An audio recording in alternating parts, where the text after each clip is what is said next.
T'as pas la stéréo, moi c'est pas grave. Ça va le faire comme à l'époque où B.B. King faisait encore de la radio. Il y a Dan, il y a Alain, Christophe. Deus, pobre de mim, o tempo aqui custa passar.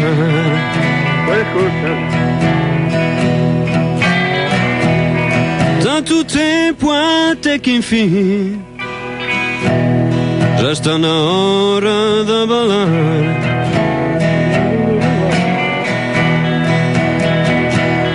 Amanhã me rico patrão, amanhã vai ser dia de fara.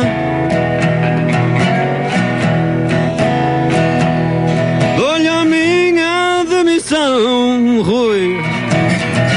Eu sou o rei do blues. Yeah.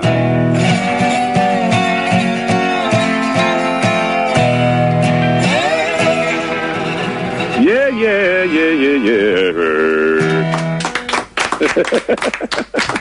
Obrigado. Merci beaucoup. C'est interactif ou quoi? Quoi ça?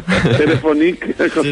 Téléphonique. Tu sais qu'on m'avait proposé, il y a une dame une fois qui a téléphoné ici, qui voulait chanter avec moi via téléphone une de tes chansons. Je crois que c'était Patrick, c'était Por Sentido. Voilà. Oh là là. Et à l'époque, je la connaissais pas, enfin en tout cas pas par cœur.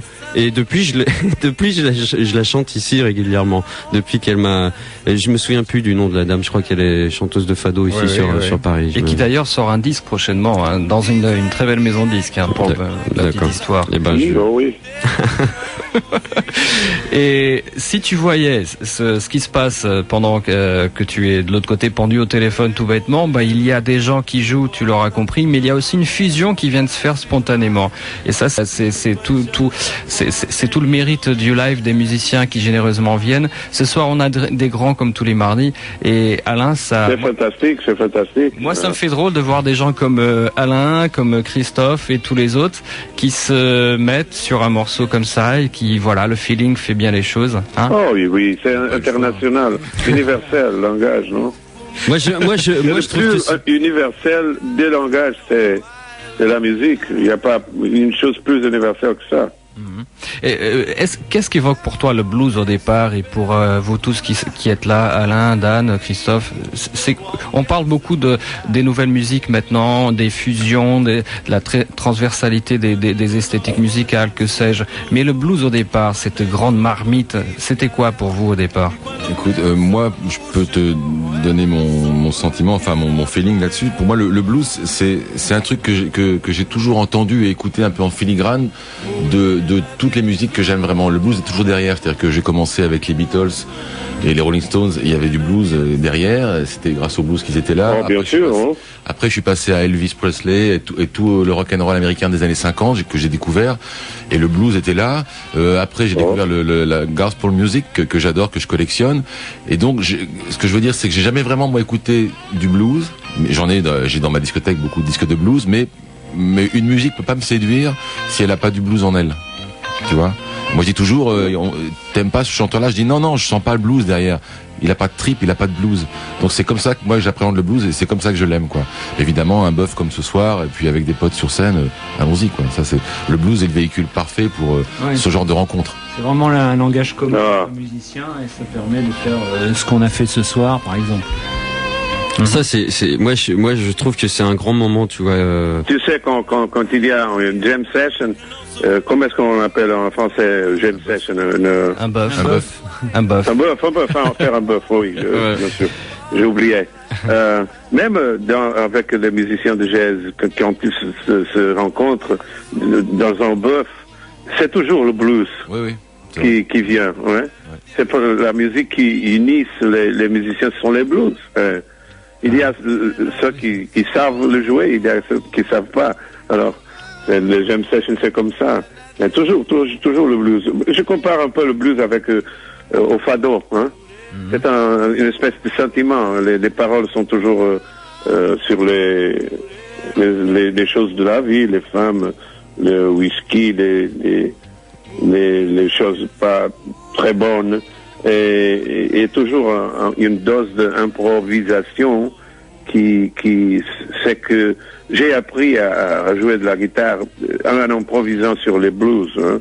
Et le blues, pour moi, c'est toujours l'improvisation. Je joue jamais le même solo. Alors, ça vient du blues, ça vient de l'école de Muddy Waters, B.B. King et tous les autres, Jimi Hendrix, bien sûr, Clapton, Mayo et tout ça. Et ça a évolué pour moi. Comme Alain, j'aime bien la gospel music. J'ai aussi beaucoup de disques de gospel, soul music, funky, rhythm and blues, tout ça. D'ailleurs, et le jazz, bien sûr. Il y a un morceau là, il y a un morceau dans le disque Cabeças no Ar, Tête en l'air, qui est un peu aussi dans cette veine gospel aussi là, non? Je sais pas que ah oui, Jesus secondaire. Ouais. Oui. Ça va dans le sens gospel. Jésus au secondaire. Qu'on écoutera peut-être tout à l'heure, Patrick. Et d'ailleurs, pour Alain et tous les francophones, Cabeças no Ar, c'est ton dernier projet en commun avec d'autres musiciens. Est-ce qu'on peut en toucher 2 mots comme ça? Et puis, on a traversé finalement de Chico Fininho jusqu'à Cabeças no Ar, un petit peu ta carrière vite fait. C'est quoi ça, les têtes en l'air en français, Cabeças no Ar? Ah bon, les têtes en l'air, c'est un projet de Carlos T et de João Gil. Ils ont fait le projet. Tout d'abord, était un musical, était supposé d'être un musical, et après ça a devenu un disque parce que le musical c'est pas facile de le faire ici au Portugal. Il n'y a pas de musical. Il y a Amalia et pas plus, non. C'est très difficile de le faire ici. La musique, la culture, ça va pas bien ici. Alors, les Têtes en l'air, c'est un projet qui a évolué des musiques de João Gil et des lettres des paroles de Carlos et ouais, on a fait des arrangements ici à mon studio, on a enregistré, j'ai joué beaucoup, j'ai composé et je me suis amusé beaucoup ici en faisant ce disque. C'est une production, j'ai fait toute la production du disque et les arrangements, beaucoup des arrangements en fait. Enfin, j'ai joué de la basse, j'ai joué des claviers, j'ai joué de Wurlitzer, j'ai joué de la guitare. Bon, c'est très bien. Je me suis amusé beaucoup ici. Je pense que j'aime bien le disque. Je pense que c'est très bon et c'est très bon de rencontrer des copains comme Josh Palm et comme Ting et comme João Gil au studio. Et des musiciens qui ont joué bien sûr avec nous, très bons. Je suis très très content de ça. Ça a vendu pas mal, hein. Quand même 50 000, c'est pas mal. C'est énorme, hein. C'est vraiment très bien. Ici, c'est pas mal, hein. En France, c'est pas beaucoup, mais c'est vrai. En effet, il faut relativiser les marchés, c'est vrai. Par rapport à Mingos e Samurais qu'on a écouté brièvement tout à l'heure, ça a été ton 2e album, un grand succès aussi, ça, au niveau des ventes. Quoi? C'était énorme, Mingos e Samurais au niveau des ventes. Oui, ça a vendu 7 platines ici, c'est beaucoup, c'est 300 000. C'est énorme. Hein. Il a vendu maintenant plus 330 000, 340 000, je sais pas combien de disques sont vendus, mais presque 350 000 disques sont vendus ici. Ça, c'est bon. Tu m'étonnes. Bien sûr. Ça, c'est bon. Ici, c'est bon. Si je vendais tous les disques comme ça, oh là là. Oh là là. Tu m'étonnes. Moi, c'est bien. J'ai beaucoup de concerts. Je suis content. D'ailleurs, quand tu as une bonne maison, un bon studio, c'est bien. T'as tout ce qu'il faut en fait pour être heureux. Oui, voyager un peu aussi. T'as voyagé, t'as une belle famille, t'as ton propre studio, ton indépendance, donc tu fais vraiment ce que tu aimes, quelqu'un de complet. Juste pour faire un petit rectificatif, avant Cabeças no Ar, il y avait déjà eu évidemment un autre projet, le grand projet Rio Grande. Dont on a déjà écouté plusieurs fois ici, plusieurs mardis soirs, quelques morceaux. Ils sont en train de se préparer pour finir avec un morceau en live avec Alain, anciennement Alligator, Powo et maintenant en solo. Il y a prochainement un enregistrement disque qui va se faire, non, je crois.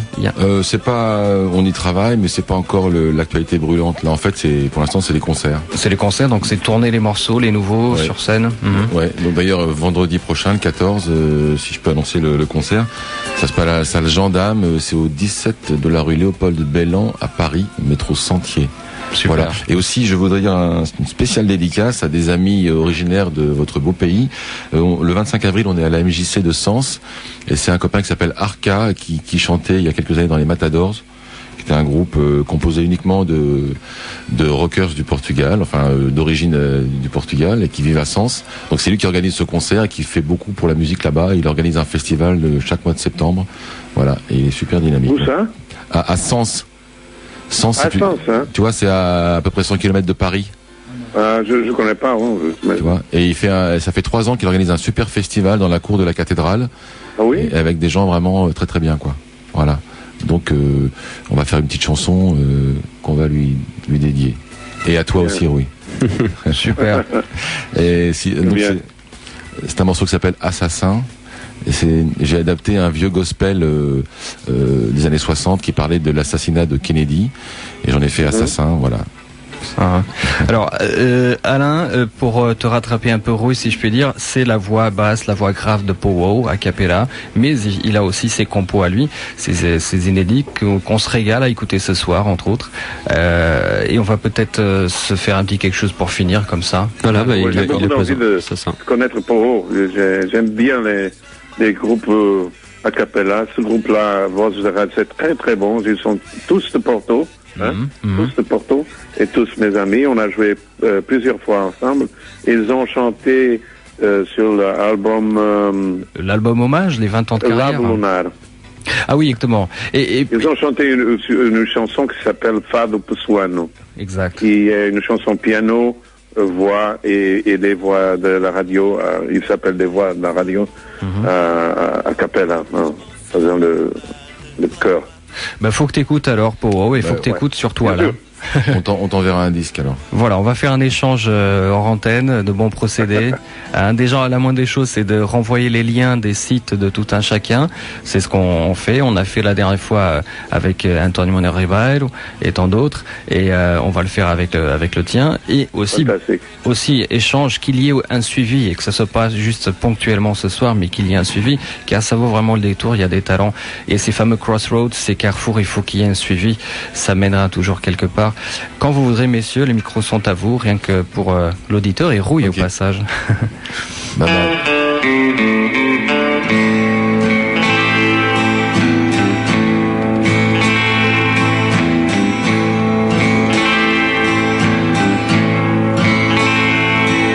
Assassin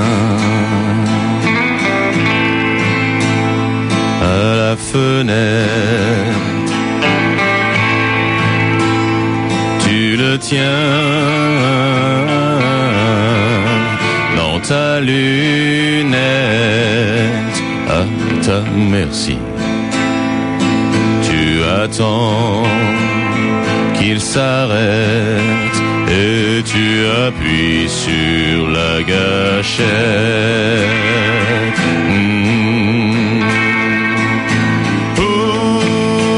Pourquoi les hommes se tuent qui ne s'étaient jamais vus? On ne l'a jamais su. Pourquoi les hommes tuent les hommes?